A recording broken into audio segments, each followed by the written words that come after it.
Bulletin की शुरुआत करेंगे बड़ी खबर से। बड़ी खबर आपको बता रहे हैं भोपाल से, जहां पर भाजपा की राष्ट्रीय कार्य समिति की बैठक दिल्ली में 16 और 17 जनवरी को होगी बैठक। मध्य प्रदेश भाजपा संगठन आने वाले विधानसभा चुनाव की सौंपेंगे रिपोर्ट। सीएम शिवराज सिंह और वीडी शर्मा होंगे बैठक में शामिल।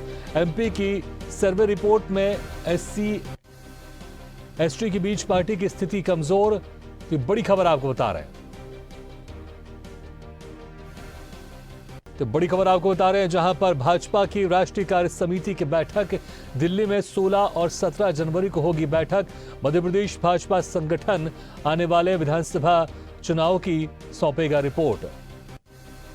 सीएम शिवराज सिंह और वीडी शर्मा होंगे बैठक में शामिल।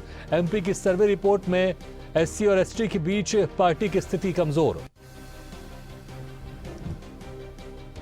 इस खबर पर ज्यादा जानकारी के लिए सीधे रुख करते हैं भोपाल का और बात करते हैं हमारे विशेष संवाददाता अनिरुद्ध से। अनिरुद्ध, जिस तरह से भाजपा कार्य समिति की राष्ट्रीय बैठक होने वाली है, दिल्ली में होगी ये बैठक, 16 और 17 जनवरी को ये बैठक होगी। अब क्योंकि मुश्किल से अब 8-9 महीने का वक्त बाकी है जहां पर मध्य प्रदेश में चुनाव होने वाला है, इस बैठक में क्या कुछ खास निकलकर सामने आएगा और किस तरह की रिपोर्ट यहां से सौंपी जाएगी मध्य प्रदेश भाजपा संगठन की तरफ से, विस्तार से बताएं। देखिए, कल 16 और 17 तारीख को, परसों 17 तारीख को भारतीय जनता पार्टी की राष्ट्रीय कार्यकारिणी की बैठक दिल्ली में बुलाई गई है। ये बैठक सेंट्रल मतलब दिल्ली प्रदेश कार्यालय को इसकी सूचना दे दी गई है और इसमें शामिल होने मुख्यमंत्री शिवराज सिंह चौहान और प्रदेश अध्यक्ष वीडी शर्मा खुद जाएंगे। और 16 तारीख को जो कल है, प्रभारी और सह प्रभारियों की बैठक है। बैठक में मध्य प्रदेश में होने वाले आगामी विधानसभा चुनावों की सर्वे रिपोर्ट और ताज़ा रिपोर्ट दोनों मांगी गई है। पार्टी अपने अपने स्तर पर पार्टी ने जो सर्वे करवाया है उन सर्वेज में शेड्यूल कास्ट और शेड्यूल ट्राइब मतलब एससी और एसटी की जो सीटें हैं या एससी एसटी का जो बेल्ट है उसमें पार्टी की स्थिति थोड़ी सी कमज़ोर बताई गई है। ये बड़ा चौंकाने वाला विषय है और ये पूरी रिपोर्ट सर्वे की रिपोर्ट राष्ट्रीय कार्यकारिणी में रखी जाएगी और ताज़ा रिपोर्ट भी रखी जाएगी। और मैं आपको एक बात और बता दूं, पिछली बार जब नगरीय निकाय चुनाव हुए थे उसमें भारतीय जनता पार्टी मध्य प्रदेश में काफ़ी सीटें हारी थी।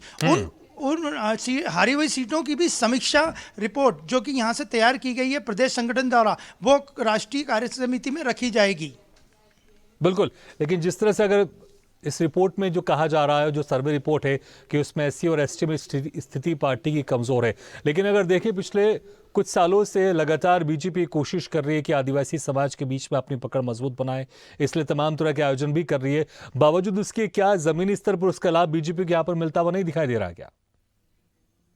देखिए, आपने बिल्कुल सही कहा। पिछले कई वर्षों से खासकर ट्राइबल्स पे, आदिवासियों पे भारतीय जनता पार्टी काफ़ी फोकस कर रही है, लेकिन भारतीय जनता पार्टी को सबसे ज़्यादा परेशानी झाबुआ बेल्ट में आ रही है, जहाँ पे जय युवा आदिवासी संगठन ने पार्टी की नींद उड़ा रखी है। आदिवासी सम्मेलन किया, पैसा एक्ट भी आदिवासियों के लिए भारतीय जनता पार्टी ने लागू किया। और आपको मैं एक बात बता दूं कि देश में सबसे ज़्यादा आदिवासियों की पॉपुलेशन मध्य प्रदेश में रहती है, जो लगभग 2 करोड़ के ऊपर है।